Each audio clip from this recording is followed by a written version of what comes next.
So, hello and welcome to the latest edition of the AIIM Growth Partners podcast. Today, I'm thrilled to be joined by Brandon Douglas, the president of NexKey Solutions, a business that's poised to disrupt the access control space with their digital access control solution. So, Brandon, welcome to the show. Thank you, David. Appreciate it.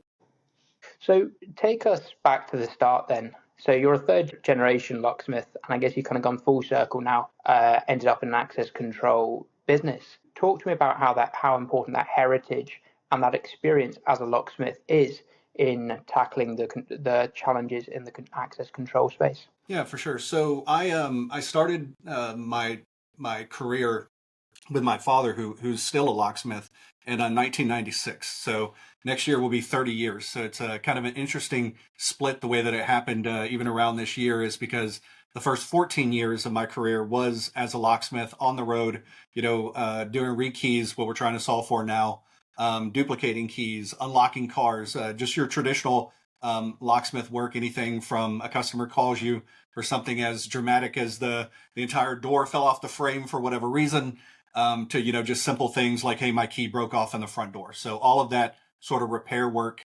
and just everything from keeping customers secure and happy, to changing locks, all of that stuff, right? So for 14 years I did that, and for the next 14 after that was really on, I would say, sort of the professional side. So I left the family business and went to work for a company called Roland there in Dallas, and they're a national service provider. And so I was still working with locksmiths, but more on the administrative side, to where we were managing large national accounts. So if something broke, rather than me being the guy that went out and solved it, what I do is manage those technicians that went out and solved those problems. So still very much attached to the business of that, and then just understanding customer pain points on a larger scale. So not just on a local, a local business calls and has something break. Large customers to, one of the largest retailers in the world, one of the largest cell phone companies in the world. They were our accounts, and so I was able to see how those pain points translated from like a local perspective to even a national, very, very large business perspective. Did my stint there with them, was their operations director for quite a while. And then I wanted to see the world from another point of view, or our world. So I went to work for Allegiant. So, one of the largest manufacturers of door hardware, and then now still very well connected to the locksmith part of the business. I basically spent my entire time connected to their locksmith service part of the business. So what they would do is create programs and products, had salespeople training, all of that around locksmiths. So then I got to see still those same problems coming up over and over again, but how do we prepare the locksmiths, from a manufacturer perspective? Or when I say prepare, really, just help training, answering questions, but it's again, helping still serve and solve those same problems that I heard starting in the 90s. They were still the exact same things of just keeping customers safe, secure, and happy. Then NexKey came along, and we can get into that journey.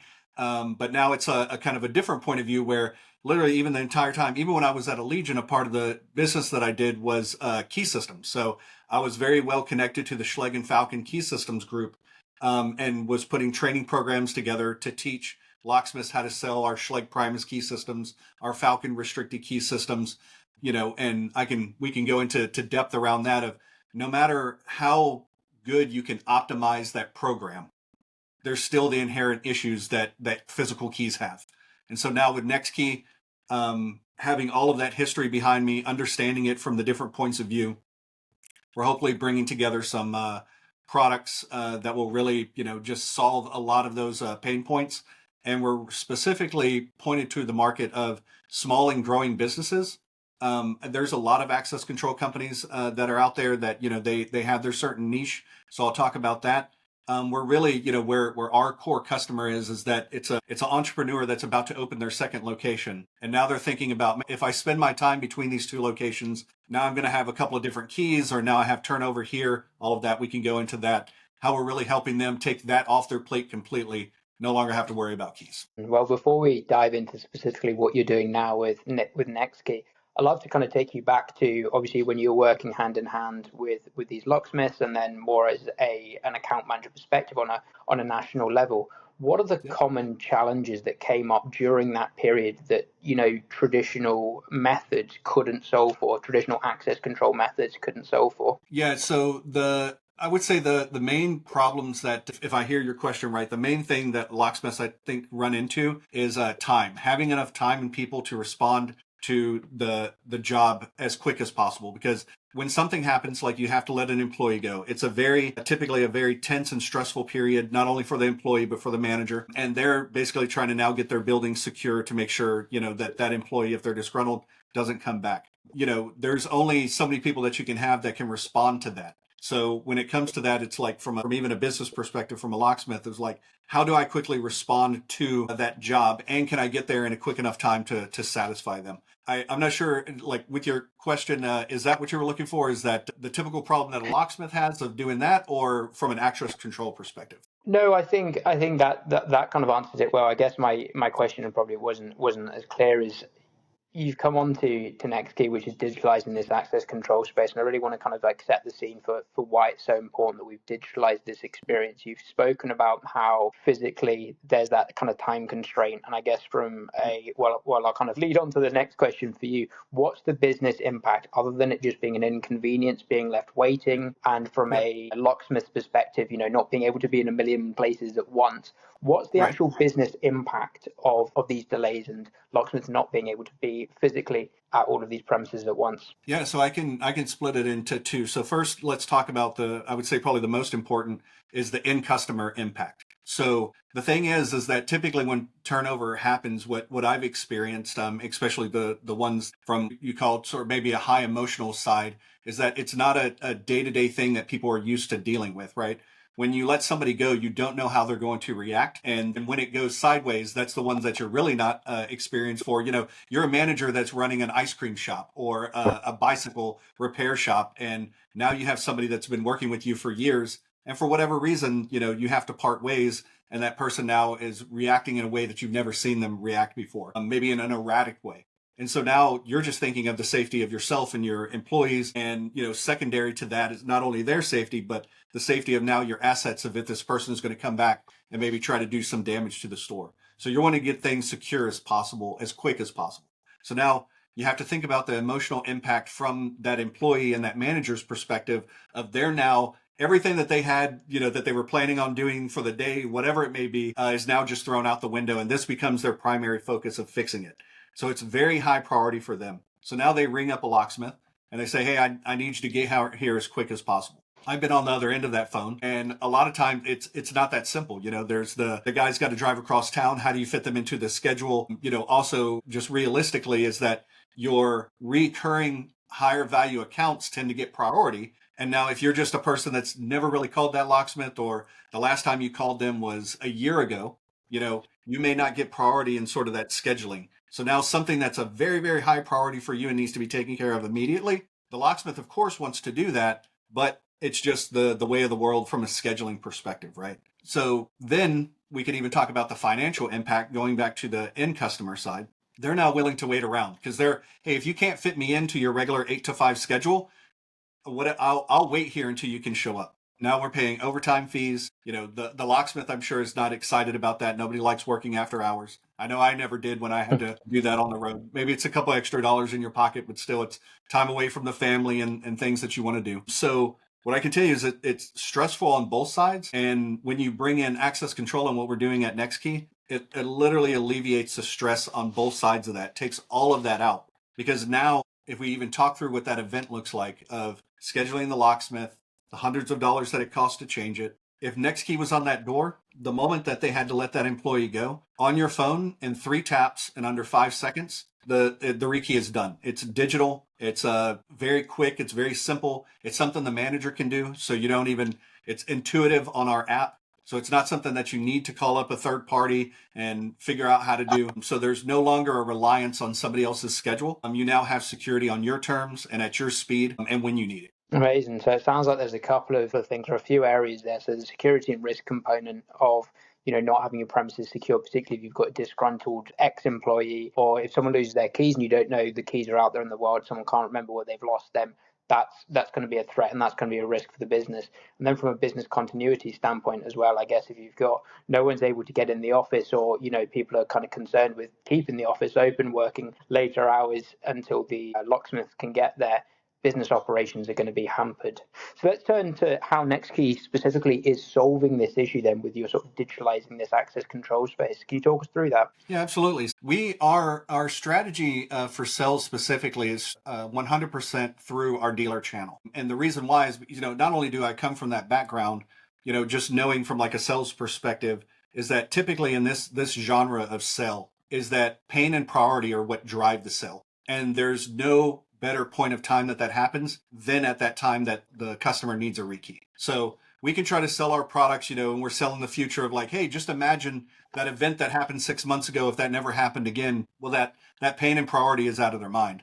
The reason why we do the dealer first or the locksmith first approach is because they are there at that time of pain and priority of when it needs to be changed. And they can simply leave behind one of our flyers, or we have a pretty good success rate of saying, hey, rather than it being a couple $100 to rekey your locks, you can pay this much money and then you'll never have to rekey again. Never have to duplicate another key. That's another logistical nightmare, even maybe on the happier side of the business where you're growing and you're hiring employees. You're still making that run to the grocery store or a Home Depot or a locksmith, just depending upon how sophisticated your key system is. You no longer have to do that. It's all done through our app in a couple of taps. It's as easy as texting somebody. They get their digital key and now they're onto the system. So what you're saying is how we're really solving it is that not only from an experience perspective of it's what customers already know of, I issue keys, I take keys away, it all becomes digital, where the locksmith also comes in that what we're really trying to do and why we decided to go with the dealer first approach is because there seems to be this pretty big sort of canyon that a locksmith has to jump across to get into access control. And sometimes it's just sort of a bridge too far. What I mean is that to learn how, first of all, you have to, number one, say, I want to align with the manufacturer, whoever that may be, right? So pick your choice of who it may be. And then you go and you learn their software. But the software isn't necessarily the hardest part. There's a bit of a learning curve with learning any software, but it's the installation of the hardware, of learning how to hang a panel, cut an electric strike. Most locksmiths know how to do that, cut in a strike, so maybe not add that one so much. But now it's getting power to the door, home running back to the panel. Depending upon how sophisticated it is, you may need to pull a permit. You may need to have a low voltage license. You may need to work with the IT department if there's networking. So there's just all of these things are outside of a locksmith's wheelhouse of the business that they've been doing on a day-to-day basis. So these are each one of those elements are a massive learning curve of, hey, how do I engage with an IT department? How do I go and get a low voltage license? Do I want to go get a low voltage license and go through all those requirements, and how much business am I going to be able to get from that to get a return on investment, right? So the learning curve around each one of these things is significant. NexKey has developed products that install like mechanical products and have access control built into them. So they're wireless products. So a door that all locksmiths know is an aluminum storefront door with an Adams Wright deadbolt or an Adams Wright spring latch. So it takes your typical mortise cylinder with an Adams Wright cam. Well, our mortise cylinder, you're screwing the thing out anyway to rekey it.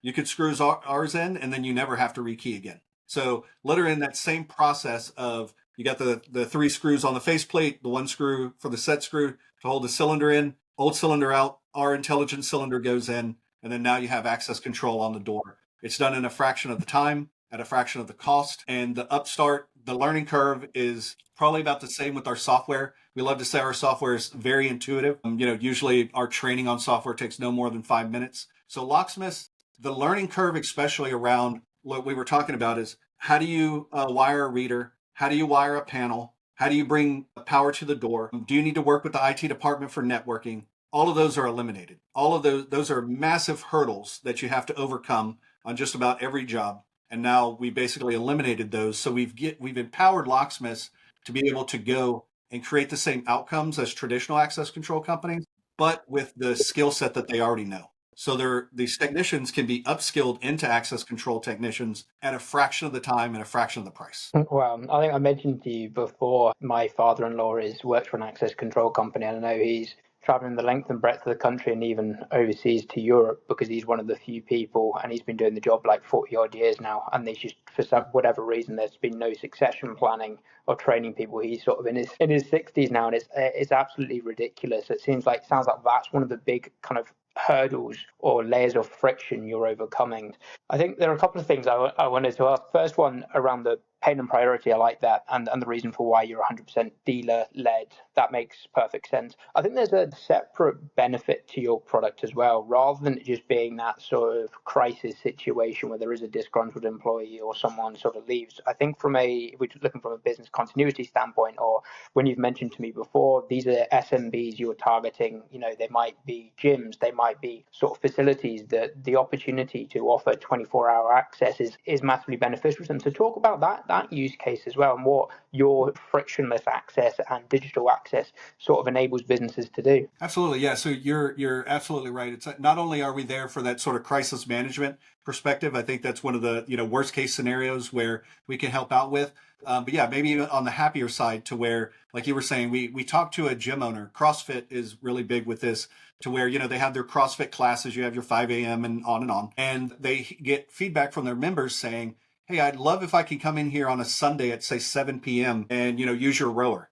And now the owner's like, "Oh man, do I have one of my trainers meet them there? I trust this guy. He's been coming to my class for 5 years. Do I give him a key?" There's always that. And then I think enough of those members may ask that question of like, "Hey, I'd love to use your gym as sort of a free workout space for me to just do my own exercise." And the owner basically then starts, Googling or thinking about like, how can I make this, like, I'm tired of driving up there at 9 p.m. for some guy to use my squat rack or something, right? So some success we had specifically like in the gym arena, but we can think about this across other industries as well, is that when your business scope changes and there's an opportunity to add maybe another layer of revenue, right? So we, especially with gyms, have it to where they go from not only classes, but they want to offer 24-hour membership. So now they have to think, hey, I have 300 members. How am I going to manage this front door with 300 members? And that's where we come in, especially with our subscription model.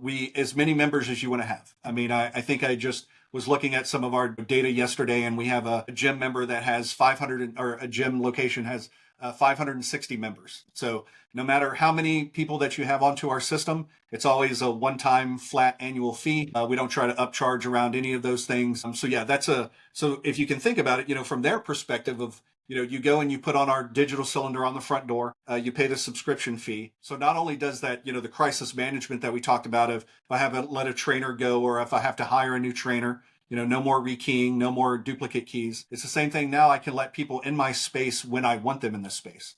So now if I get a request to somebody wanting to be in an open gym, Sunday at 10:30 p.m., and they want to be there from 10:30 to 11:30, I can provide them with the digital key to where their access only works. Maybe we give them a 15-minute buffer period on either end for them to get in and out.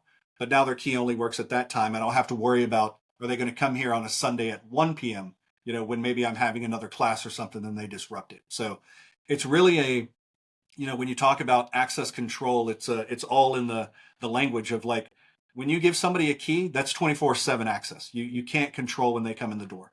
With our digital keys, you can control when they can come in and when they can't. Presumably you've got that monitoring as well. Would you be able to, would say that gym owner be able to see? I know it's the classic case that in the gym when people are using equipment and they're not replacing it. So would you be able to see who the culprit is and get like that digital trace of, who's been in as well? That's exactly, yeah. And with keys, that's the same thing. There's no audit trail. You don't know who did what and when they did it. We have a capability to set up notifications. So even if you want to know, did somebody, when they actually came in, when they left, you can get a notification. It's as easy as getting a text message on your phone. And of course, all of that's stored in the audit trail, which you can use our app to look at all the audits. So that's another thing maybe I'll touch on at this point, of like when we talk about small to medium businesses, and our kind of target audience is the entrepreneur, is that, these ladies and gentlemen, they're always on the run. They're moving between different spaces, whether they're trying to drive sales or figure out something operationally.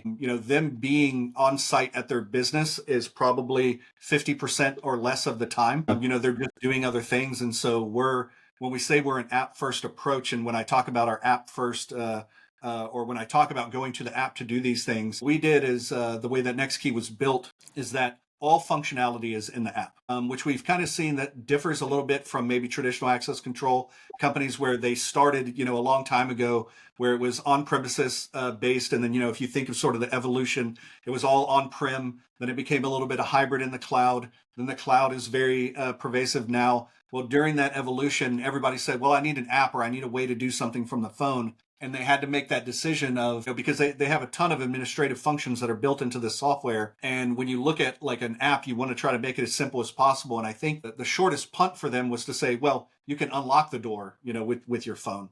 And I think that sometimes access control companies stop there. But if you want to do anything else like give access or revoke access or set a schedule, change a schedule, all of that has to be done from like a laptop or a desktop portal. That's not us. I mean, 85% of our customers never go to our desktop portal because they don't need to. The overwhelming majority do everything on their phone. So I just wanted to mention that as well. It's kind of a small differentiator for us, is that we are built for the people that are on the go.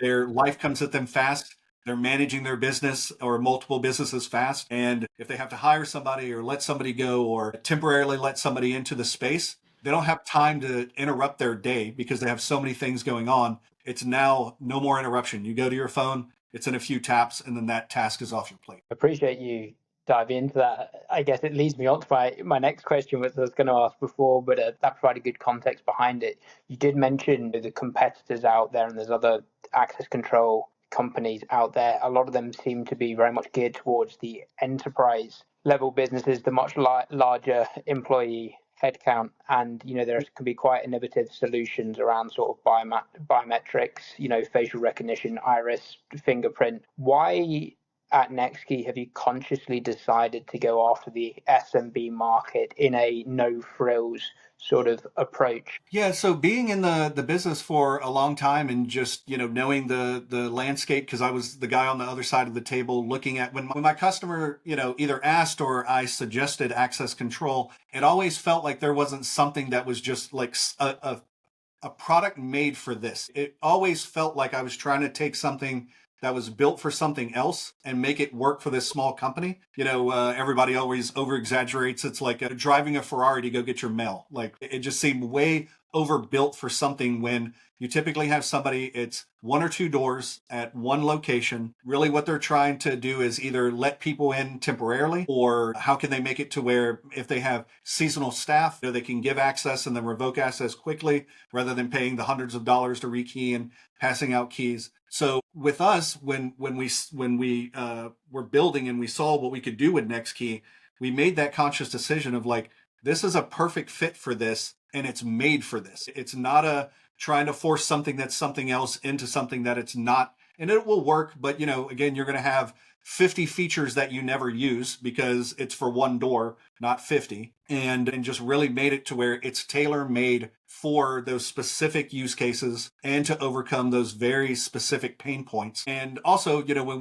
we talk about this on a daily basis with our engineering team, because it's always easy to add. Like I think that there's if I could be so bold, a laziness to just adding things because it's easy. I think it's very difficult to make the conscious decision to say no and to do less and to really make sure that you're doing exactly what the customer is asking for. And so that's the direction that we take. That's hopefully the discipline that we have as an organization to say, this is our group of customers and we want them to be super excited about what we have and what we're able to solve for them, and not just, overdo things just for the sake of overdoing things. So solving the actual customer problem, not selling them features that they don't need but might look quite good and fancy like the Ferrari. Right, exactly. That's exactly right. Yeah, we stay pretty well connected to our customers, and it's interesting that our demo calls are typically 15 minutes, 20 minutes, because what we hear over and over again is, it's literally like the same two or three things. Hey, I need to,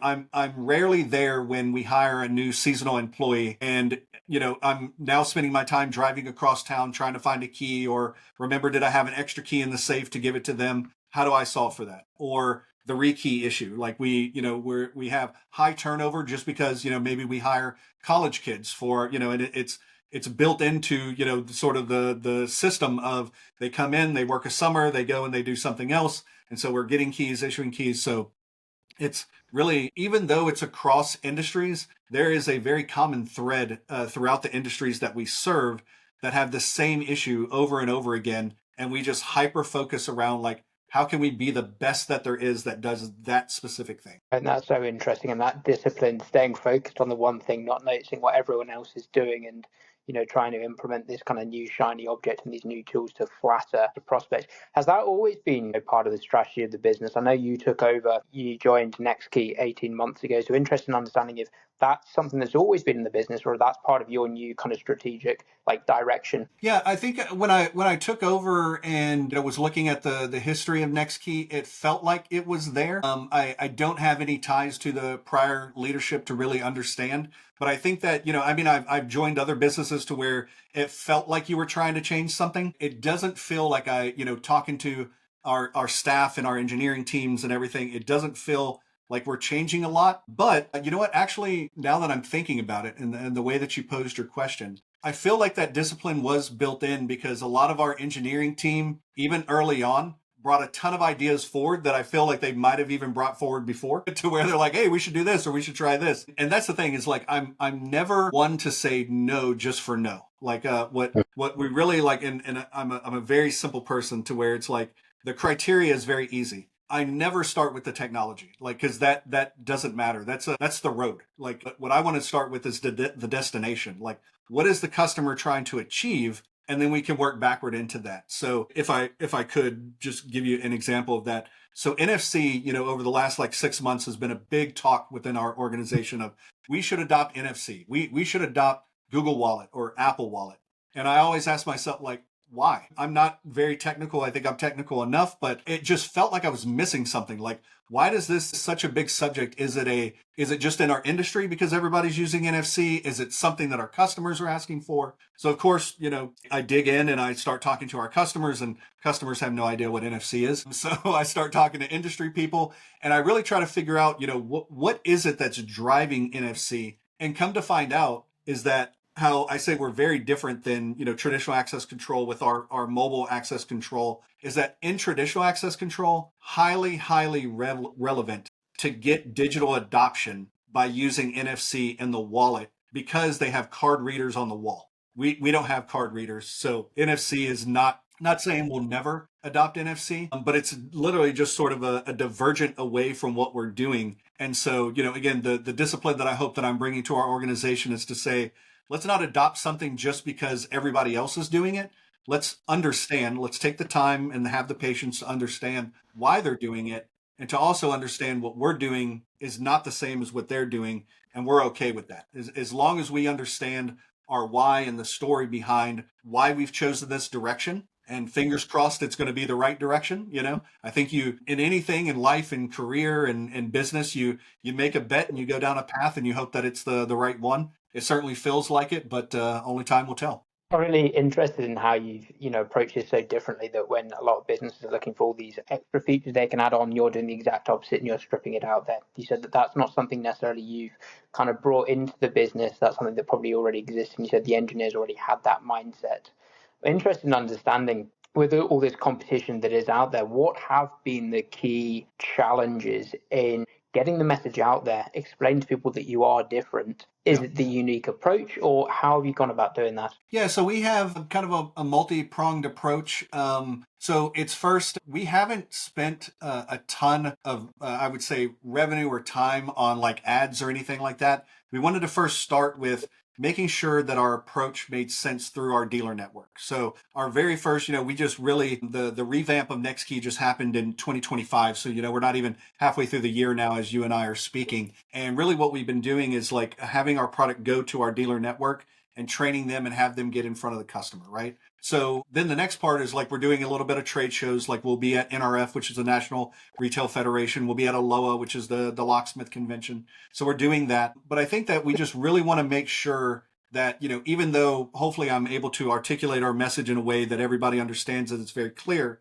it's taken us some time to sharpen that message. And I feel like we're continuing to do that. So before we go sort of pedal to the metal and, you see us all over Facebook advertisement and all of these kind of things, we really want to make sure that we have our message sharp and it's resonating with our end customers and with our dealers. I feel like we're now starting to really get that traction to where we can understand specifically those industry and verticals that we're calling on. We've helped enough of them to where before we even get on the call, we literally open our call with sort of a hypothesis of saying, if I had a crystal ball, I'm going to assume that you called us for this. And 9 times out of 10, they're like, yep, that is what's happening in my world. And we're like, hey, we solve it. And so we're having pretty good success with that. But I would say, probably the biggest barrier is the belief of the outcomes we can create for the price and the ease of installation. Like some people at times, I mean, I even have locksmiths that we talk to where, I'll hand them one of our cylinders and they'll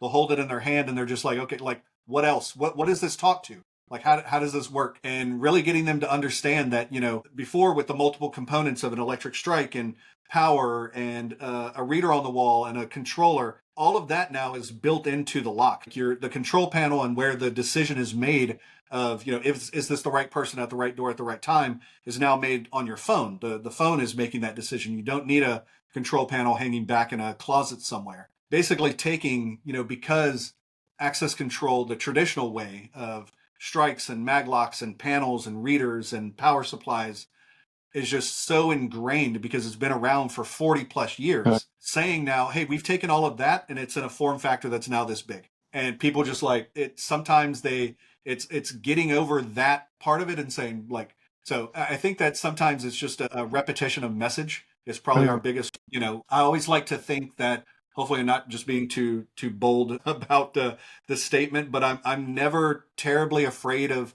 competition. I think our competition is us. We stand in our own way probably more than anything. So yeah, when it comes to getting our message out, I think we're just getting started. And I'd say by the end of the year, you'd definitely hear more of us on more of a broader scale. Amazing. So really about removing those barriers for the customer of cost and friction then, because there's a lot of access control solutions out there, probably cost an awful lot more, particularly when there's the hardware components, the cameras, the facial recognition. But there's also the friction element as well, whether it's traditional approaches or more some of the maybe more modern approaches. Either which way, it includes high levels of friction. It needs specialists to come in and kind of install these. That's not the case with NexKey. So I guess positioning yourself as this frictionless and true frictionless access solution that doesn't rely on incredibly expensive, high-powered cameras that don't work when the light's a little bit down and whatever else. You simply are a very simple, low-cost, high-impact solution, I guess, for these SMBs. That's exactly right. And I want to be very clear also is that there is absolutely a place for the traditional access control companies in their applications, right? I think that what we're doing is we're really filling in this space where if they try to strip down even their most basic product and make it fit with a small business, it's still, when you think about the budget of a small business, it's still out of their price range. So, what we've heard, depending upon your geographic area here in the United States, of course, the coasts are more expensive. So I'm going to just sort of average it out is that, to cut an electric strike, power supply, pull a permit, work with the IT department, hang a panel, do all of these things basically to create the same outcome of I can now use my phone to unlock that door, or to create schedules and give access to that door. The average price that we've heard is about $3,500. And then even on the high side is $6,000. We can do that exact same thing for under $1,000. So that's where, and at a fraction of and what really drives that price, and I'm talking about all in, that's labor, that's our product, that's everything installed on the door. That's not just our product. I mean, that's literally done and done. The other part, the reason why we're able to do it at such an economical price is because the time on site is reduced significantly. So we're not talking 4 or 5 and 6 hours of needing to have that door and, you're making modifications to the door and all of this. Since our hardware just replaces the same hardware that's already in the door, it's as easy as just, again, I don't want to make anything sound too easy, but if you can replace a mortise cylinder, a key and lever cylinder, or a rim cylinder on an exit device, our product goes into the exact same whole footprint. And we just tried to, again, look at it from where I think not that traditional access control hasn't looked at it from this perspective, but I think as a newer company, we were able to look at it from a different point of view to say, what are some of those barriers to entry? And as we know, the skilled labor market has been decreasing for the last 10 years. You spoke of your father-in-law to where he's traveling all over the United States, all over the world trying to do these installs, because it's like skilled labor. I mean, the unfortunate thing is most young people aren't talking about like, hey, I want to be a locksmith or an access Mm. control technician. It's not a very sexy industry to get in, but a very lucrative one to get in. We were thinking about, they're just so if we looked at our current skill set of like locksmiths and their capability to install and repair mechanical locks, why don't we build access control solutions that can install the exact same? And so that's what we've done.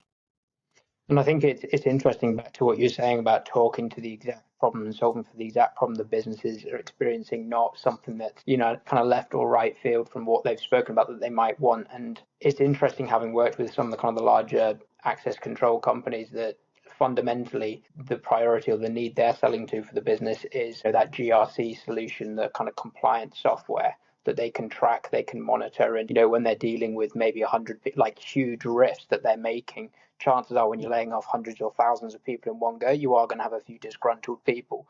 So it's Right. actually, you're not selling frictionless access necessarily. You're selling the governance, risk, and compliance elements, which are Right. probably going to be less of a concern for those small, medium businesses. So trying to take that and all the associated software and hardware components of that, as you mentioned, distill it down to actual the use cases of an SMB. Yep. You're not going to be able to do it in a cost effective way. So I think that's a really interesting kind of component as well. Yeah, we've also thought about, it hasn't happened to us yet, but we wanted to stay sort of in front of the curve of what if we have a business to where, maybe we meet the owner of the business to where they have 5 locations, right? And then over the next 3 or 4 or 5 years, they go from 5 locations to 50 locations. Like, what if they decide to do a franchise model or something and they really start going gangbusters? How do we hopefully make it to where the customer doesn't outgrow us? Because, like we were saying, we're solving these certain pain points for small to growing businesses, but at some point their solution is going to maybe be more towards you of like,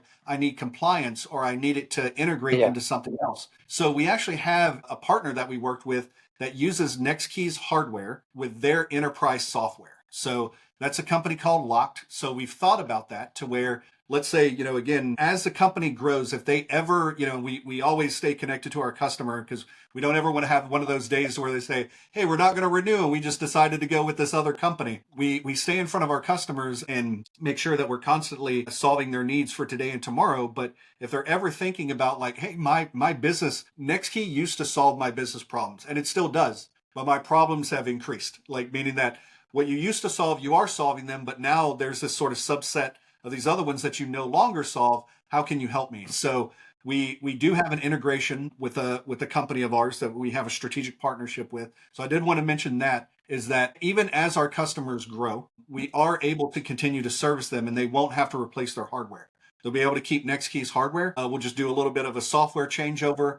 They'll start using their software. And then when you talk about other things, compliance and all of these other pieces that enterprise softwares do so well that we don't do, just because we've intentionally decided not to, we can pass them off to them, and then they can continue to grow with them, and NexKey can, from a hardware perspective, continue to support them. Locked, from a software perspective, will support them. Good. So you're not just with them for a particular growth phase as well, through your kind of partners and the network you've got there as well. You can constantly be there for their sort of evolving needs as they grow and scale. That's right. I mean, I think so. It not only will solve their problem, but imagine how frustrating it is that if you've made an investment with NexKey over 10 locations, right? And then now you're looking to open your next 10, and you say, hey, NexKey, do you solve this compliance issue, or can you do this thing? And we say, oh no, we've chosen not to, because the majority of our customers are this small, and now you're growing it. And he's like, well, what do I got to do? And now they're going to hear something that they don't want to hear. Well, you're going to have to replace everything with whoever that next company is going to be. And so, the 10 locations that we thought that we, were so excited about, now on both sides, we're not so happy. Us, from a revenue perspective of like, oh, great, they're about to rip out our hardware and our software from 10 locations. On the end customer side, of course, not so happy, because they made the investment, in 10 locations of hardware that now they're just going to have to throw in the trash. And we try to be proactive in our thinking, and and we've made that investment even though it hasn't even happened yet.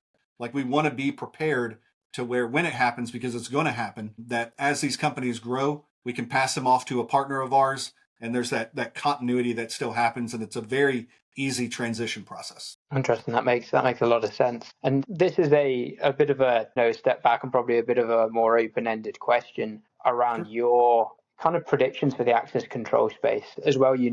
I've had various guests on who and I know people who've been in the access control space, whether in the cybersecurity space. And I think one of the key issues that we kind of explore more on an enterprise level, where security and risk and cybersecurity specifically is a big concern, around phishing and the rise of different kind of attack vectors and stuff. So Yep.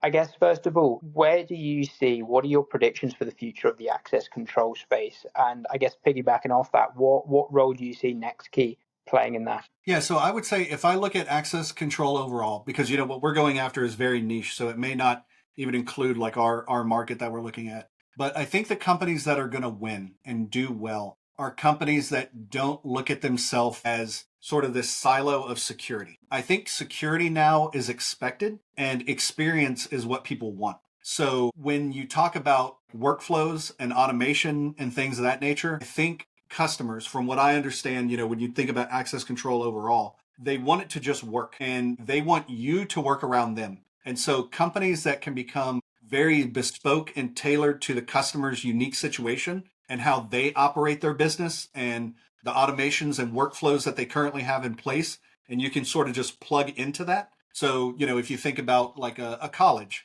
hey, we have a new student that's registered. They're able to just put that student ID in, and then basically the workflow is, hey, you get a digital key to your room, which then also makes it to where you can buy food in the cafeteria. Like all of those things from an HR perspective. I think that if you look in the rearview mirror the past 20 years of access control, it was very security dominant, and what you were saying, like compliance and all of that, it still is, but people want more, if that makes sense, to where I think where we made our money over the last few decades is security. Now security is expected, and the customer is now asking, what else do I get for that? Customers are tired of the trade-off between security and convenience.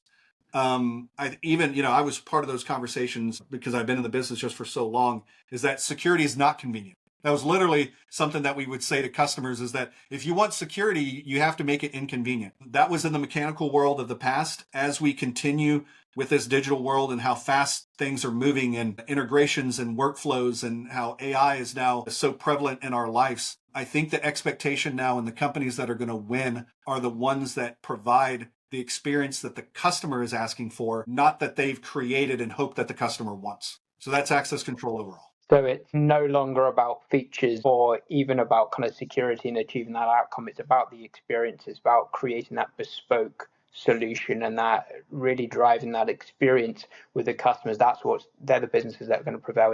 Is that summarized that well? I mean, I would say so. I mean, because if you think about even, again, you're in this world, but think about like N8N, right? Like what it's doing, it's a connector of all these things. And that's what we want. Like, I want things to be easy. I have this idea of I have to do all these things, but now the machine will do it for me. I think that customers are looking at security the exact same way, to where it's like, because we have very repeated events. If this happens, then I want this to happen. If I tell you to do this, then that happens. Security is fairly, and I may get roasted for this, overall, there are outlying cases, but there's a lot of repetitive things that happen in the security world and in the access world that we now through machine learning can just make as a process. So I think that companies that are able to tailor their solution to, rather than going in and saying, this is what we do for you, and them saying like, oh, I like one of 4 of those things, they say, basically try to understand what the customer is trying to do, and their software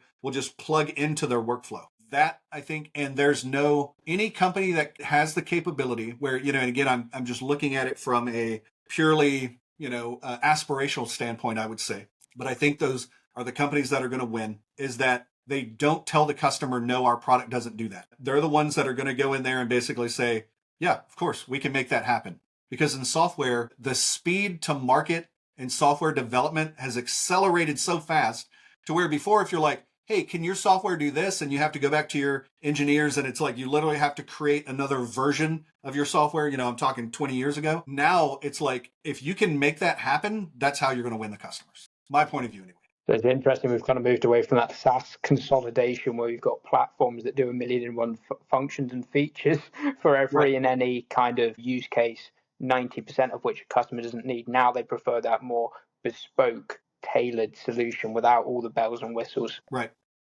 I mean, that's the thing. People, because I think they've gotten a taste of it, right? Like, I think that there's companies that have come out and given them a taste of only pay for what you need. Now it's like, why wouldn't I ask that for everything? Of course I want that. I want that for my security. I want that for the TV shows that I watch on streaming. Why would I ever pay for more than I need? And I think for the longest time, customers, and I think that that's why we're going to do pretty well in our niche, have been paying for more than what they need for a long time. They've just overbought. If I could, I'll share this with you, which I just found highly interesting. Just over the weekend, I heard this. The Toyota Sequoia is so popular because people will buy things, sometimes will buy things or think that they need things on an outlying case, right? So the Toyota Sequoia, though, people will buy it because they maybe at one point they drove their niece to like a basketball game and they needed the third row seat. And so that's why they bought it. I just thought I'd throw that out there. Thought that was kind of interesting. But it's like, sometimes the reason why we buy things is not for logic. It's for those kind of. So I think that that's the thing is like when customers go in to buy something, thinking about what they need, they don't want to be told no, right? Like they just want what they want. And I bid on both sides, right? No, our product doesn't do that, or hey, I want this. No, it doesn't do that. That the companies that are able to adopt fairly quickly through machine learning and speed and able to strip away, maybe they have a ton of offerings, but they're able to strip away what's not needed and the customer isn't overwhelmed by features and functions or whatnot. I think those are the companies that are going to win. So in other words, I guess one interpretation of that is don't be the Toyota Sequoia, sell to the needs that the business actually wants. Be adaptable, be malleable to suit their needs and evolve your services, but don't sell all those kind of like frozen, Well, I think that's probably a really good place to end us. And I know we've run a little bit over time-wise, but it's been, an absolute pleasure having you on the show, Brandon. I've learned so much. And yeah, I've loved understanding you, kind of gaining your insights, understanding about NexKey, the journey, the mission, how you're kind of redefining the space, how you're taking a stripped back approach to this area of the market and really serving that underserved portion of the market. Thank you very much, Brandon, for coming on the show. It's been a pleasure. Yeah, thank you, Dave. Appreciate it.